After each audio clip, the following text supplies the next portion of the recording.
하나님의 말씀을 받는 시간입니다. 하나님의 말씀은 여호수아서 22장 10절에서 20절까지의 말씀입니다. 구약성경 353면에 있는 여호수아서 22장 10절에서 20절까지의 말씀을 한 절씩 교독하시고 마지막 20절은 함께 합독하여 보도록 하겠습니다. 루벤 자손과 갓 자손과 므낫세 반지파가 가나안 땅 요단 언덕가에 이르자 거기서 요단가에 제단을 쌓았는데 보기에 큰 제단이었더라. 이스라엘 자손이 들은즉 이르기를 루벤 자손과 갓 자손과 므낫세 반 지파가 가나안 땅의 맨 앞쪽 요단 언덕가 이스라엘 자손에게 속한 쪽에 제단을 쌓았다 하는지라. 이스라엘 자손이 이를 듣자 곧 이스라엘 자손의 온 회중이 실로에 모여서 그들과 싸우러 가려 하니라. 이스라엘 자손이 제사장 엘르아살의 아들 비느하스를 길르앗 땅으로 보내어 루벤 자손과 갓 자손과 므낫세 반 지파를 보게 하되 이스라엘 각 지파에서 한 지도자씩 10 지도자를 그와 함께 하게 하니 그들은 각기 그들의 조상들의 가문의 수령으로서 이스라엘 중에서 천부장들이라.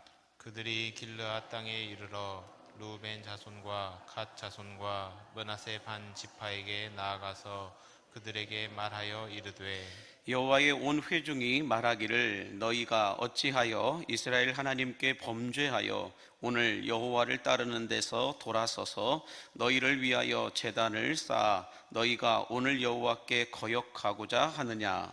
부올의 죄악으로 말미암아 여호와의 회중에 재앙이 내렸으나 오늘까지 우리가 그 죄에서 정결함을 받지 못하였거늘 그 죄악이 우리에게 부족하여서 오늘 너희가 돌이켜 여호와를 따르지 아니하려고 하느냐. 너희가 오늘 여호와를 배역하면 내일은 그가 이스라엘 온 회중에게 진노하시리라. 그런데 너희의 소유자가 만일 깨끗하지 아니하거든 여호와의 성막이 있는 여호와의 소유지로 건너와 우리 중에서 소유지를 나누어 가질 것이니라.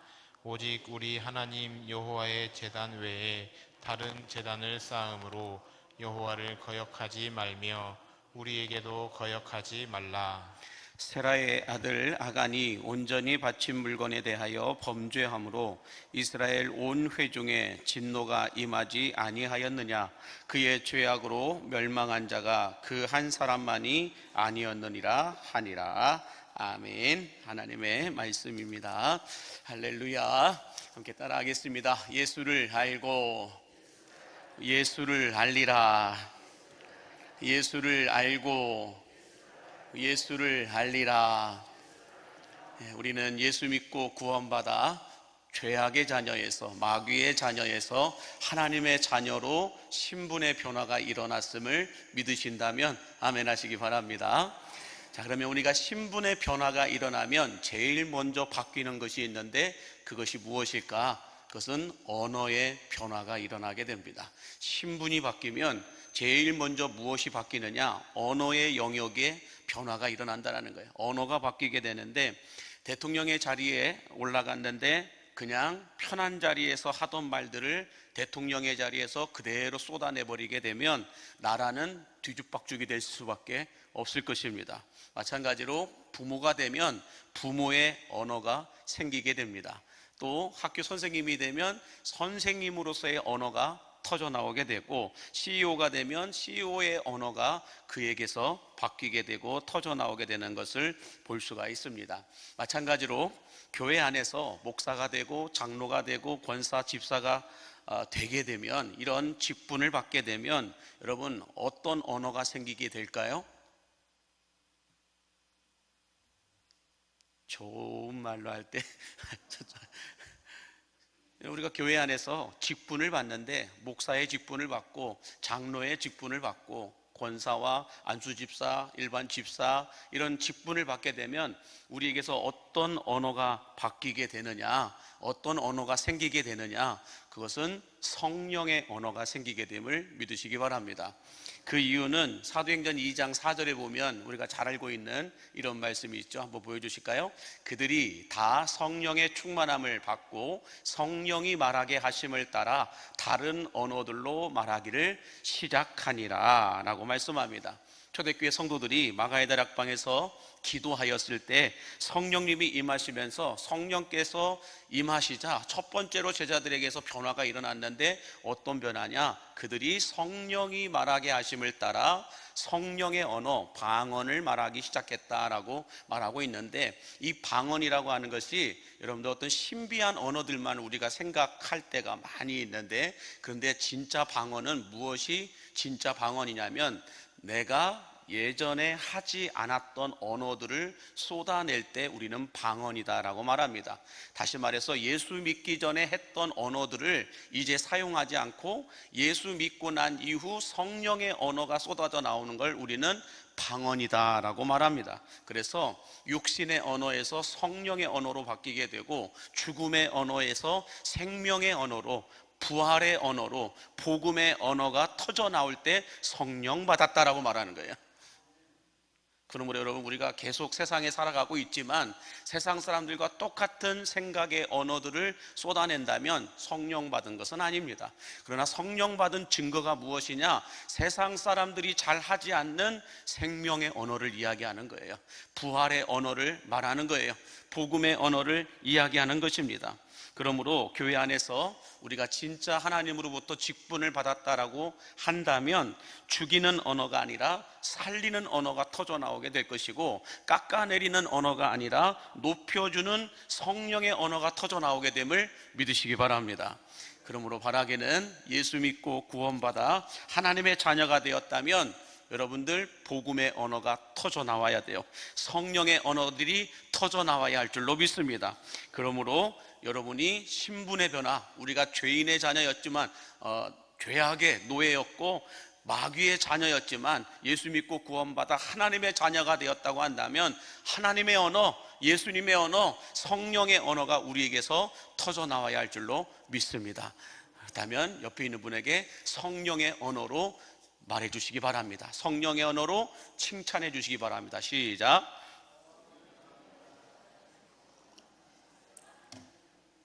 정말 여기서 들으니까 성령의 언어를 말하고 계세요. 칭찬하라니까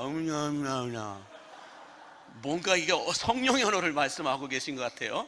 여러분, 성령의 언어는 알아듣지 못하는 말, 이것이 방언이라고 생각할 때가 많은데 그거 아니라고 그랬어요. 진짜 방언은 내가 잘 하지 못했던, 내가 그동안 하지 않았던 사람을 살리는 언어들, 부활의 언어, 생명의 언어, 복음의 언어가 방언이다라고 말씀드렸듯이 다시 한 번 더 못 알아듣는 말 하지 마시고 알아듣는 말로 옆에 분을 칭찬 한번 해주시면, 뒤에 분에게도 칭찬 한번 해주시면 감사하겠습니다. 시작. 네, 감사합니다. 끝까지 방언을 말씀하시는 분이 있어요. 끝까지 이렇게 칭찬하라니까 그냥 말씀은 안 하시고 이렇게만 얘기하시는 분들이 있는데 이것도 성령의 언어입니다. 자, 오늘 본문의 말씀은 이 지난주 여호수아가 이 루벤과 갓과 므낫세 반 지파들에게 가나안 정복 전쟁을 다 마치고 땅 분배까지 다 끝나고 난 다음에 이제 너희들의 땅, 너희들의 처자식들이 있는 그 땅으로 돌아가라라고 명령을 내립니다. 뿐만 아니라 여호수아는 이 가나안 정복 전쟁과 또 이 땅 분배를 다 마치고 난 이후 그냥 이들을 보내지 않고 무엇을 주어서 보냈다고 말씀드렸나요? 많은 보화와 선물들을 주면서 가서 너희 형제들과 나누어 가지라라고 선물도 주었다, 보화도 주었다라고 말씀을 드렸습니다.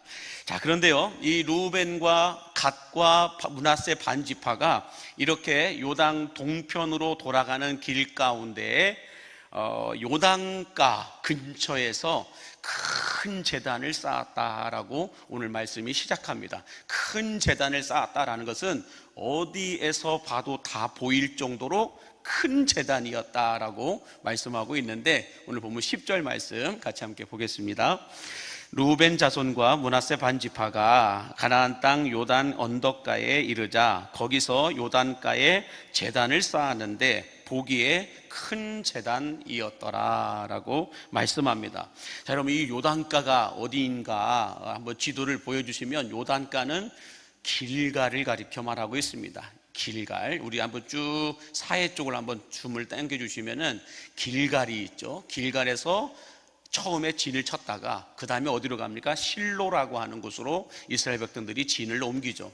거기에 제단을 쌓고, 처음에는 길갈에다 제단을 쌓았다가 거기를 다 이제 마무리하고 실로로 옮겨서 실로에서 또 제단을 쌓았다라고 말씀했는데, 이 실로에 하나님의 제단이 있고 여기에서 모든 가나안 정복 전쟁이 다 마무리되게 됩니다. 그래서 이제 루벤과 갓과 므낫세 반지파가 요단 동편, 그러니까 요단강을 건너서 길르앗과 베셀과 루벤이 있는 이쪽 동네, 자기들의 땅으로 돌아가는 길 가운데 요단강을 건너가기 전 요단 서편에 길갈이라고 하는 곳에서 큰 제단을 쌓았다라고 말씀하고 있습니다. 자, 그러면 여러분, 길갈이라고 하는 곳이 어떤 곳인지 한번 또 머리를 한번 돌려서 한번 생각을 해보세요. 길갈이라고 하는 것이 어떤 곳이었느냐? 이스라엘 백성들이 요단강을 건너서 처음으로 진을 쳤던 곳이고, 여리고성을 무너뜨리기 전에 이스라엘 백성들이 주둔했던 곳이 길갈이라고 하는 곳입니다. 그리고 이 길갈은 무엇을 갖다 놨어요? 요단강 한가운데에 있던 12돌을 갖다가 거기에 쌓았던 곳이 길갈이라고 하는 곳이었습니다. 그래서 이 하나님의 12돌이 있었던 곳이 바로 이 길갈이라고 하는 곳이었는데, 여기에 이 루벤과 아람의 므낫세 반지파가 자기들의 땅으로 돌아가다가 요단 건너편, 이제 동편으로 가는 길 가운데 큰 제단을 쌓았다라고 말씀하고 있는데, 그럼 여러분, 이 큰 제단을 쌓았다라고 하는 것은 무엇을 보여주고 무엇을 의미하는 말일까? 그것은 한마디로 자신들의 힘과 자신들의 업적을 가리켜 말하고 있는 겁니다. 큰 제단을 쌓았다라고 하는 것은 자신들의 힘이 얼마나 대단한지, 자신들이 어떤 업적을 남겼는지 이것을 기념하기 위해서 만들어 놓은 제단이었다는 거죠. 길갈의 12돌의 의미가 뭐예요?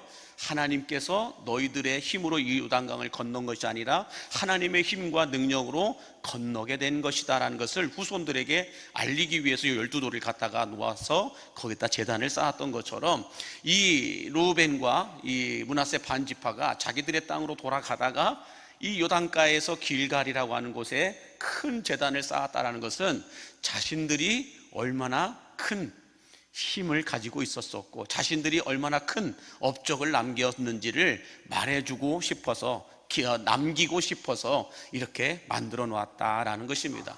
우리들도 여러분 보면은 어디를 여행 갔다가 온다든지 어디를 여행을 가면 꼭 자기의 흔적을 남기고 오는 사람들이 있지 않습니까? 금강산에 가가지고 금강산 벽 바위에다가 누구 왔다 감 뭐 이런 거 써놓잖아요.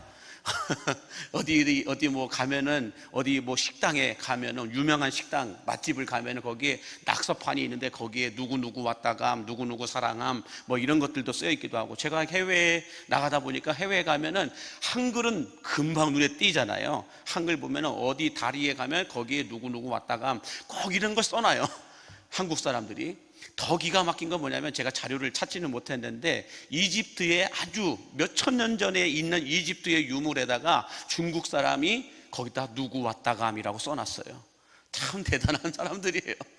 보물을 완전히 같이 떨어지는 보물로 만들어버리는 이런 모습들을 볼 수가 있는데, 이 므낫세 반지파와 루벤 지파도 어찌 보면 이 요단 서편에다가 제단을 크게 쌓았다는 것은 자신들이 이 땅을 왔다 감, 이것을 드러내기 위해서, 자신들이 이 땅 정복을 하는데 큰 기여를 하였음, 이런 것들을 드러내고자 큰 제단을 쌓았다, 이렇게 해석하는 분들도 있습니다. 자, 그런데요, 이 제단을 쌓은 곳이 자신들의 땅이었던 요단 동편이 아니고 자신들이 분배받은 땅도 아닌 요단 서편에다가 쌓았다라는 것이 상당히 의미심장합니다.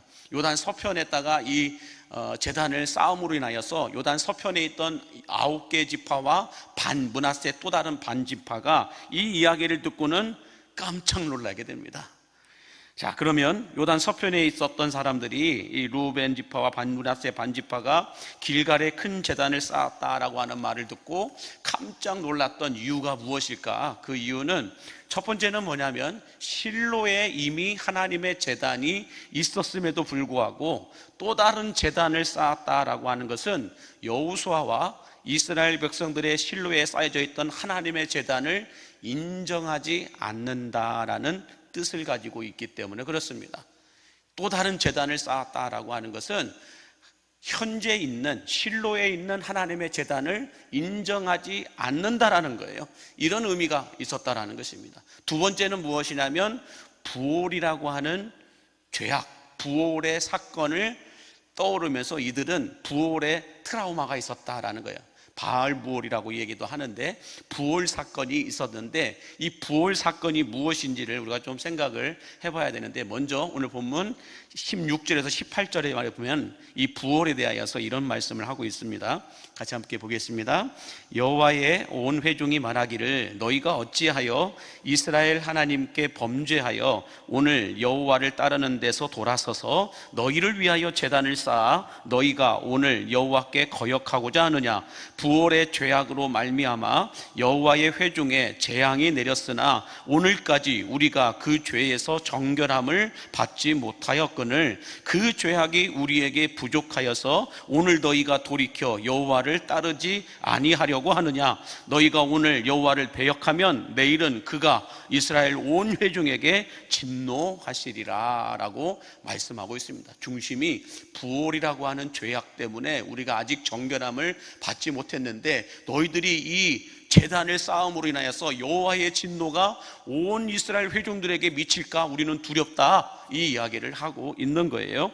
자, 그러면 이 부올의 사건이 무엇이었을까? 바알부올이라고 하는 이 부올의 사건은 민수기 25장에 가서 보면 나오게 되는데 이 내용을 보면 이렇습니다. 민수기 25장 1절부터 쭉 내용을 내려가다 보면 이스라엘 백성들이 시딤이라고 하는 곳에 진을 치고 거기서 머무는 동안에 모압의 여인들과 음행을 저지르게 됩니다.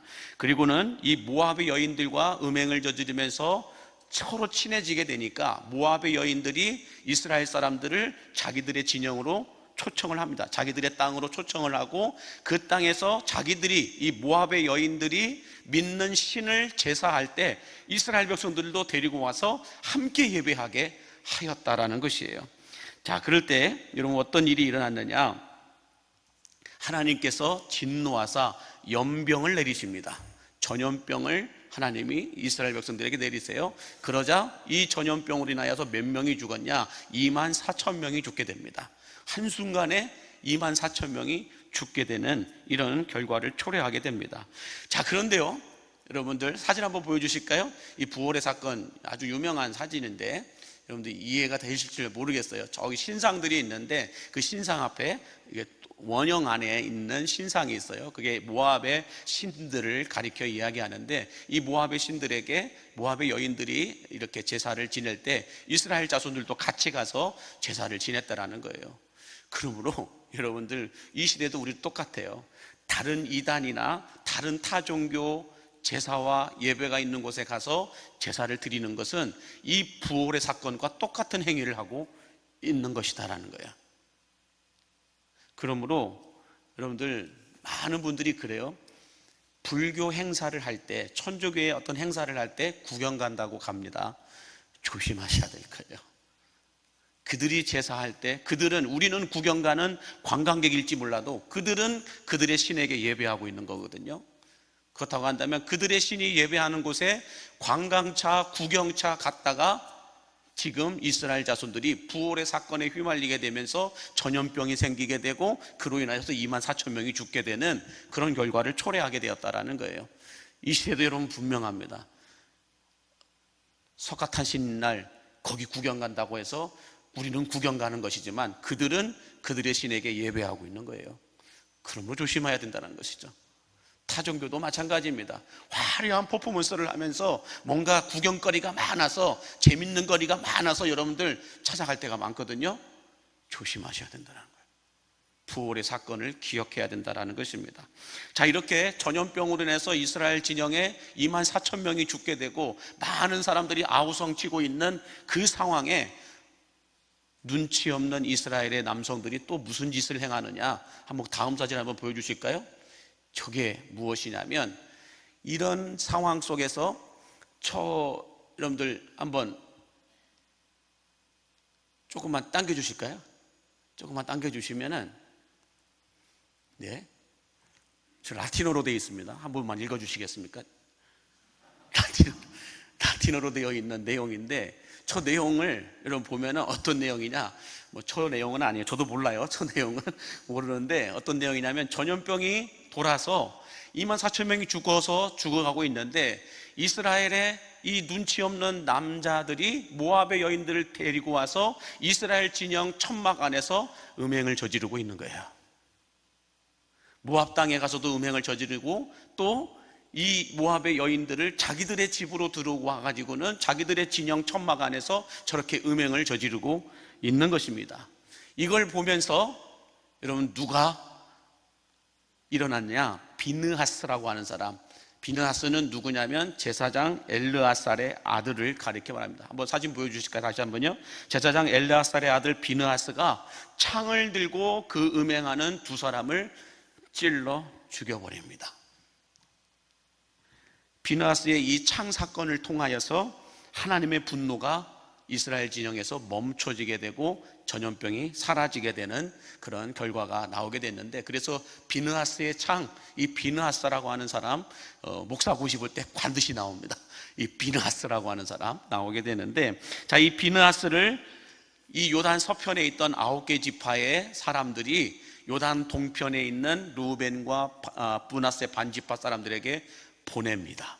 보내어서 이 큰 제단을 쌓은 것에 대한 문제를 해결하고자 보내게 되는데, 오늘 본문 13절과 14절 같이 함께 보겠습니다.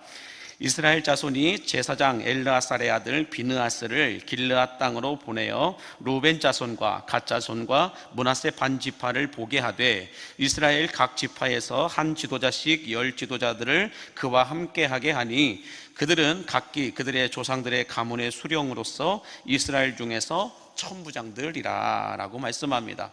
자, 요단 서편에 있던 이 사람들이 부올 사건을 해결했던 이 비느하스를 길갈에 큰 제단을 쌓았던 요단 동편 사람들에게 다시 보내게 되는데, 그 보내는 이유가 무엇일까요?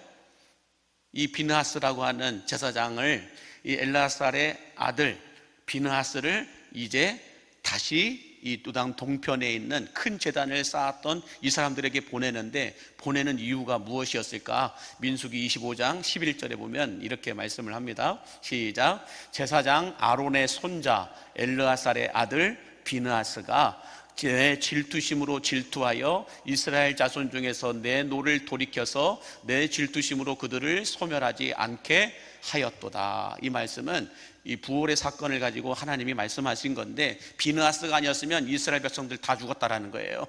비느하스가 하나님의 마음을 대변하여 그들을 대낮에 장막에서 음행을 저지르고 있는 그들을 창으로 찔러 죽임으로 인하여 여호와의 질투심의 분노가 멈춰지게 되었다, 이 말을 하고 있습니다. 이 질투심이 멈춰지지 않았다면 이스라엘 백성들은 다 죽었을 것이다, 이렇게 말씀하고 있는 겁니다.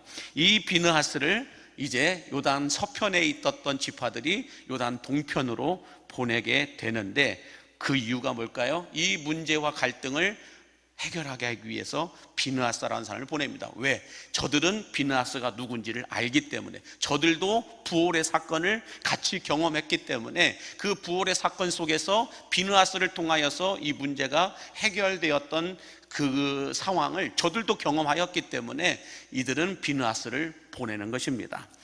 자, 이에 실로 땅에 여호와의 제단이 있음에도 불구하고 루벤과 갓과 므낫세 반지파 사람들이 길갈에 또 다른 제단을 쌓음으로 인해서 부올에서 있었던 여호와의 진노가 다시 일어나지 않도록 비느하스를 해결책으로 보내게 됩니다.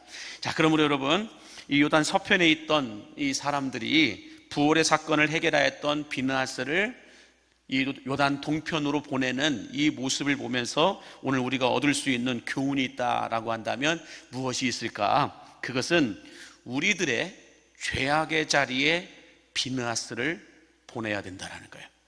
우리들의 악행이 있는 곳에 비느하스를 보내야만 문제와 갈등이 해결될 수 있음을 믿으시기 바랍니다. 이 요단 서편에 있는 사람들이 처음에는 뭘 얘기하고 있어요? 10절에 말씀하고 있듯이 우리가 싸우러 가겠다라고 얘기까지 해요.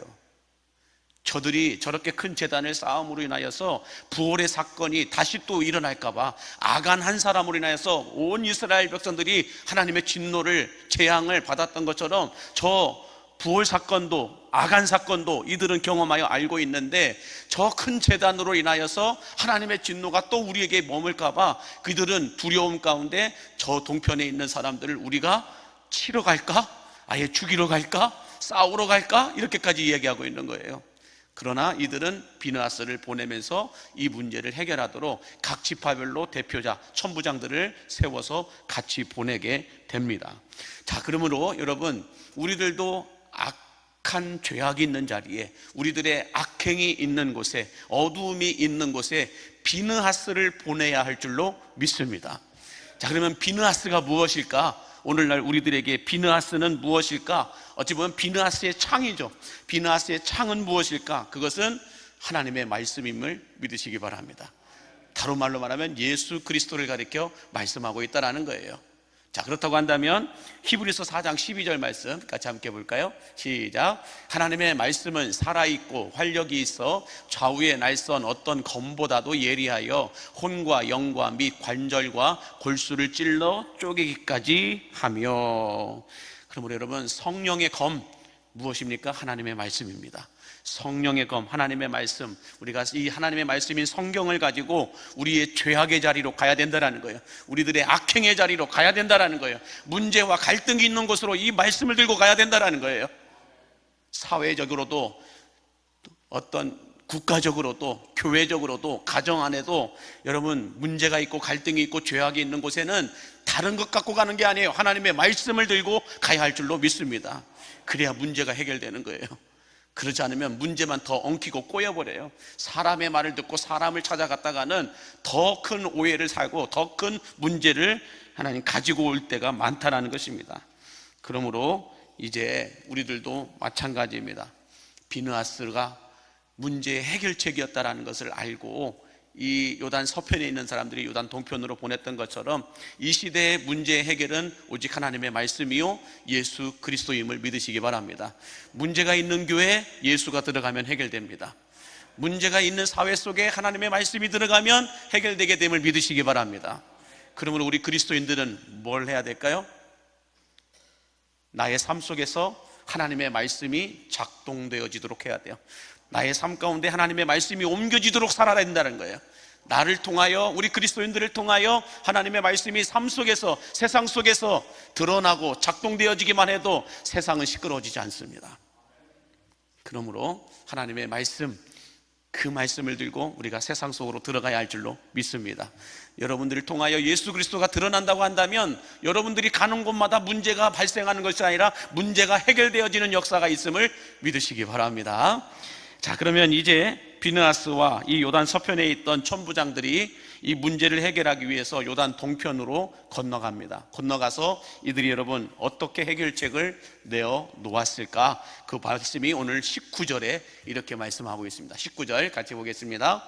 그런데 너희의 소유지가 만일 깨끗하지 아니하거든 여호와의 성막이 있는 여호와의 소유지로 건너와 우리 중에서 소유지를 나누어 가질 것이니라. 오직 하나님 여호와의 제단 외에 다른 제단을 쌓음으로 여호와를 거역하지 말며 우리에게도 거역하지 말라라고 말해요. 자, 문제를 해결하러 간 이 비느하스와 요단 서편의 천부장들이 요단 동편에 있는 사람들을 만나서 뭐라고 얘기합니까?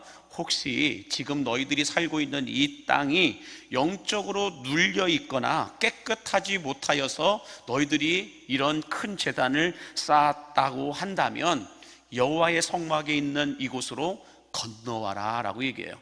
건너와서 그냥 건너오는 것이 아니라 먹고 사는 문제가 있을 수 있으니 건너오게 된다고 한다면 이 요단 서편에 있는 9개 지파들의 소유지라도 우리가 나누어 주겠다라고까지 얘기해요. 우리가 땅 분배를 받은 이 땅 분배 땅에서 너희들이 살 수 있는 땅까지 줄 테니 만약에 너희들이 먹고 사는 문제가 있고 이곳이 영적으로 눌려 있는 곳이라고 한다면 요단 서편으로 건너와서 우리 함께 살자, 이렇게 얘기하고 있는 거예요. 자, 여러분 무슨 뜻일까요? 요단 서편에 있는 이 사람들이 섬김과 나눔과 희생을 각오하면서 문제를 해결을 하려고 하는 모습을 보여주고 있습니다. 다시 말해서 여러분, 우리 인생의 크고 작은 문제들과 갈등들이 일어날 때에 내 것은 하나도 양보하지 않고 내 것은 하나도 내려놓지 않고 무조건 상대편이 양보하기를 바라고 상대편이 손해를 보더라도 내 뜻대로 내 말대로 따라주기를 원한다면 절대로 문제 해결되지 않습니다. 어느 쪽이든 양보하고 희생하는 사람이 없으면 문제의 해결점은 찾아볼 수가 없다라는 거예요. 찾을 수가 없다라는 거예요. 누군가는 희생을 해야 돼요. 누군가는 양보를 해야 된다라는 거예요. 이 요단 서편에 있었던 천부장들과 비느하스가 가서 너희들이 이곳에서 사는 것이 정말 먹고 사는 게 힘들다면 우리 서편 쪽으로 건너와라. 여기서 영적으로 너희들이 짓눌려 있다고 한다면 더 이상 거기에 있지 말고 영적인 자유함이 있는 곳으로 건너와라 라고 얘기하는 거예요. 그러므로 여러분, 여기서 제가 예전에도 말씀드렸듯이 교회를 옮기는 건 죄가 아니에요. 교회를 옮긴 것을 갖고 사람들은 많이 죄책감을 가져요. 물론 인간적인 마음으로는 죄책감이 들 수 있어요. 그러나 옮기는 그 자체가 죄가 아니라는 거죠. 영적으로 눌려 있다고 한다면 눌림이 없는 곳으로 가야 되는 게 그리스도인들이에요. 그러므로 여러분들 영적인 눌림이 있다고 한다면 우리 서편 쪽으로 건너와라. 그리고 너희들이 먹고 사는 것이 힘들다고 한다면 우리가 분배받은 이 땅 어디라도 너희들을 위해서 나누어 주겠다라고까지 얘기를 해요. 이렇게 자신들을 손해보고 자신들이 양보할 건 양보하면서 문제의 해결책을 내어 놓았다라는 것입니다. 그럼 여러분, 마찬가지로 하나님과 인간의 문제와 하나님과 인간과의 문제와 갈등을 누가 해결하셨어요? 예수님이 십자가 위에서 희생함으로 인하여, 예수님이 십자가 위에서 희생의 피를 흘림으로 인하여서 문제가 봉합되었습니다. 처음 듣습니까? 예수 그리스도의 십자가 보혈의 희생으로 인하여서 하나님과 우리가 다시 하나 되게 되었다는 것이죠. 그런 것처럼 사회적인 문제도, 교회적인 문제도, 가정 안의 문제도, 사람들과의 대인 간의 어떤 관계에서 일어나는 모든 갈등들도 여러분, 누군가의 희생이 있어야 돼요. 누군가의 섬김이 있고 나눔이 있어야 돼요. 그러지 않고서는 화평할 수도 없고 하나 될 수도 없다라는 것입니다. 교회도 여러분 마찬가지예요. 문제 없는 교회, 갈등 없는 교회가 어디 있어요? 다 있어요. 우리 교회라고 없을까요? 우리 교회도 크고 작은 문제가 있고 갈등들이 있어요. 수많은 크고 작은 문제와 갈등들이 교회 안에 있지만 누군가의 강제적인 희생이 아니라 자발적인 양보와 희생이 있기 때문에 교회가 조용하고 평안한 거예요. 여러분 믿으십니까? 우리 교회뿐만 아니라 모든 교회들이 크고 작은 문제들이 다 있어요. 그럼에도 불구하고 교회가 평안하여 든든히 서가는 이유가 무엇인지 아세요? 내가 알지 못하는 누군가가 희생의 제사를 드리고 있기 때문에 그래요.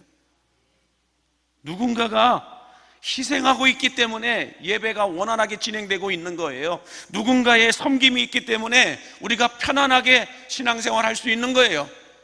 누군가가 희생적인 기도를 드리고 있기 때문에 여러분 강림교회가 여기까지 오게 된 줄을 믿으시기 바랍니다. 그냥 되어진 게 아니에요. 39년의 역사, 왜 모진 비바람이 없었겠어요? 매년마다 불어왔을걸요. 크고 작은 문제들이.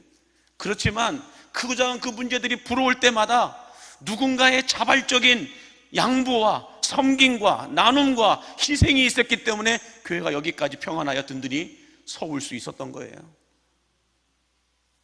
앞으로도 마찬가지겠죠.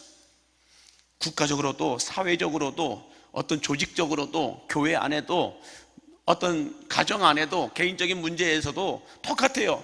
가정 안에서 여러분 서로가 양보하지 않고 희생하지 않는다면 그 가정이 여러분 잘 세워져 갈까요?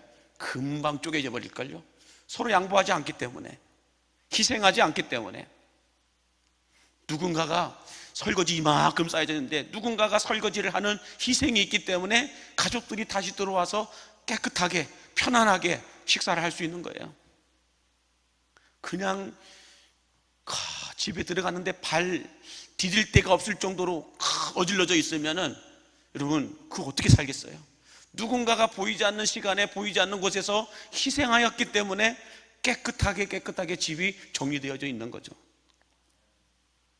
만약에 그런 게 없다고 한다면 가족 안의 구성원들끼리도 서로 양보함이 없고 서로 희생함이 없이 서로 받기만을 원한다고 한다면 그 가정이 어떻게 사랑스러운 가정, 편안한 가정이 될 수 있을까요? 금방 쪼개져 버릴 거예요. 가정도 그렇듯이 교회도 마찬가지고 국가도 마찬가지라는 거예요. 누군가가 보이지 않는 희생에 이 섬김과 나눔이 없다고 한다면 그게 어떤 조직이든 금방 깨지고 만다라는 것입니다. 그러므로 이 비느하스와 요단 서편에 있었던 천부장들이 요단 동편에 가서 우리가 너희들을 위하여서 이렇게까지 희생하고 양보하고 섬기고 나눌 테니 너희들이 원한다면 요단 서편으로 건너와라 라고까지 이야기를 하고 있는 거예요. 그러므로 저는 우리 광림교회가 지난 39년의 역사, 누군가의 희생의 기도가 있었고 누군가의 희생의 헌신과 봉사가 있었고 누군가의 희생의 드림이 있었고 누군가의 희생이 있었기 때문에 교회가 여기까지 세워진 것이지, 여러분 갑자기 이렇게 이런 교회가 세워진 게 아니라는 거예요. 함부로 우리 교회를 향해서 말하지 마세요. 누군가의 희생이 있었어요. 창립 때부터 시작해서 지금까지 누군가의 보이지 않는 눈물의 기도가 있었고 누군가의 보이지 않는 희생이 있었고 누군가의 보이지 않는 양보와 손해들이 있었기 때문에 여기까지 온 거예요. 그것들을 다 무시한 채 교회를 함부로 이렇게 판단하고 평가한다는 것 하나님이 다 보고 계세요. 그러므로 여러분 우리 교회가 또 다른 39년의 역사를 통하여서 잃어버린 영혼들, 구원받아야 될 영혼들을 정말 요단 동편에 있었던 그 사람들을 품고 섬기고 사랑할 수 있기 위해서는 이 비느하스와 요단 서편에 있었던 천부장들의 마음이 있어야 된다는 거예요. 가서 양보할 건 양보하는 거예요. 우리가 이 문제를 해결하기 위해서 양보할 건 양보한다는 것입니다. 우리 땅이라도 양보하겠다. 다 섬기고 나누고 베푸는 거예요. 결코 내 건 놓치지 못하겠다. 결코 내 건 양보하지 못하겠다. 그러면서 가가지고 만약에 이 비느하스와 천부장들이 요단 동편에 있었던 그 사람들 향하여 너희들 왜 큰 재단을 쌓았냐 이렇게 지적만 하고 잘못만 이야기하고 왔다고 한다면 어떻게 했을까요? 전쟁이 일어났을 거예요. 그러나 이들의 해결책은 우리가 양보할 건 양보하고 섬길 건 섬기고 나눌 건 나누면서 우리가 희생할 테니 너희들이 이 재단을 다시 허물고 건너올 거면 건너오고 아니면 도울 거 있으면 무엇을 도와줘야 될지 말하라. 이렇게 쭉 말씀하고 있는 걸 볼 수가 있어요. 그러면 여러분 우리가 예수님을 믿으면서도 세상의 거짓과 음란과 욕심과 우상숭배의 재단을 쌓고 그것들을 예배하지 않도록 우리들은 날마다 삶의 자리자리마다 비느하스이신 예수 그리스도와 하나님의 말씀을 가지고 들어가야 할 줄로 믿습니다. 그래야 죄악의 문제가 해결되고 정리될 수 있음을 믿으시기 바랍니다. 뿐만 아니라 사회적으로도 교회적으로도 가정과 개인적으로도 문제가 해결되고 평안하여 든든히 세워져 가기 위해서는 이 비느하스와 요단 서편에 있던 천부장들과 같은 마음으로 서로 섬겨야 돼요. 나눠야 돼요. 희생해야 돼요. 희생의 피가 흐르지 않고서는 교회가 여러분 건강하게 세워져 갈 수가 없다라는 거예요. 바라기는 하나님의 은혜와 예수 그리스도의 십자가 사랑으로 우리 광림교회가 지금까지 세워져 왔듯이 앞으로도 이 희생적인 사랑으로 인하여 강제적인 사랑이 아니라 자발적인 양보와 자발적인 희생을 통하여서 예수님의 몸된 교회를 더 평안하여 든든히 세워가는 우리 광림의 성도들 되시기를 예수님의 이름으로 간절히 축복합니다. 기도하겠습니다. 만복의 근원 되신 하나님, 우리 안에 잘못된 세상의 거짓과 음란과 우상 숭배를 따르는 제단들을 쌓지 않도록 우리들의 삶의 자리자리마다 요단 서편의 사람들이 부활의 사건을 해결한 비느하스를 보내었던 것처럼 하나님의 말씀이 우리 죄악의 자리에, 악행의 자리에서 작동되어질 수 있도록 비느하스가 되게 하여 주옵소서. 어떤 문제와 갈등이 있다 할지라도 비느하스와 천부장들처럼 섬김과 나눔의 희생을 통하여 예수님의 몸된 교회, 광림교회를 섬기며 세워갈 수 있도록 우리 모든 광림의 성도들을 권능의 두 손 들어 축복하여 주옵소서. 예수님의 이름으로 축복하며 기도하옵나이다. 아멘.